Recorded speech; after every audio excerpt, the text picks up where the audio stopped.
was color in this moss here. But we'll just grab a little bit. In high water, you get your flood gold, your really fine flood gold, and it will be carried in the water and silt even up this high. So are you actually checking for it in the moss?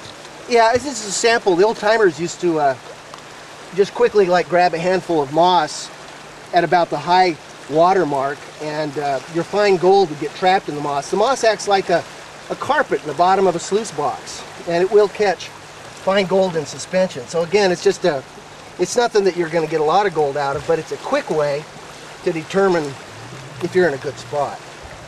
And you never take all the moss, you leave patches of it, of course, and that way it'll grow back. If you were to strip a rock of moss, then it's gone. But if you leave parts of it, it'll quickly fill in and grow back again.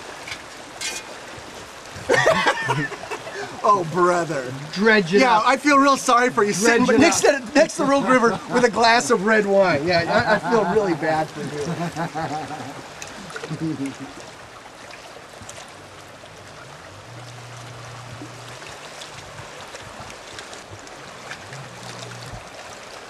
Notice how he stopped talking as he got closer to the bottom. Now, that was interesting, right? I was up, what, 10 feet above the river? Yeah. There's quite a few colors in here. Again, it's nothing that wouldn't add up to any amount of money, but it's an indication that if you were to get down here and work this flatter bedrock, like I see a really nice little crack right there on the bedrock, I bet you anything we could get some really nice color out of there. It's just an indication that there's gold on this side of the river. And there probably is for sure, because it looks like we're on the inside of a big bend. And your gold is usually, your best gold is on the inside of a bend. So let's go get some.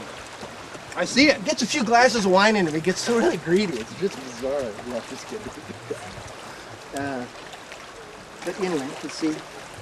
But let's open a crack. I think we can get some nice. I think we could get a nice little. What did you just say?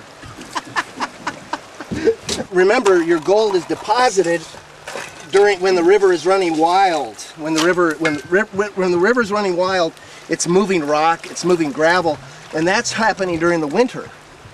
So it's not depositing right now. It deposits during the winter, and heck, during the winter, the water could be 8 feet higher than here. So this is all underwater when it's getting deposited. So actually, sometimes your best stuff is on the sides of the banks, because your fastest part of the river, your gold can get shot right through the river, and it needs places like this, like behind this big rock, where they can come in, it's a little quieter, and it can get deposited.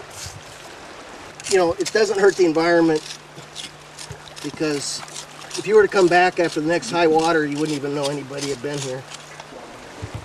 You know, it's a nice way to... You can see the gold in the black sand. Mm-hmm. Gold. How do you feel about it? It's good color. Is it a nuisance amount, or what do you do with it? No, it would be fun. It would really be fun to have a dredge on this section of the river. Mm-hmm. Yeah.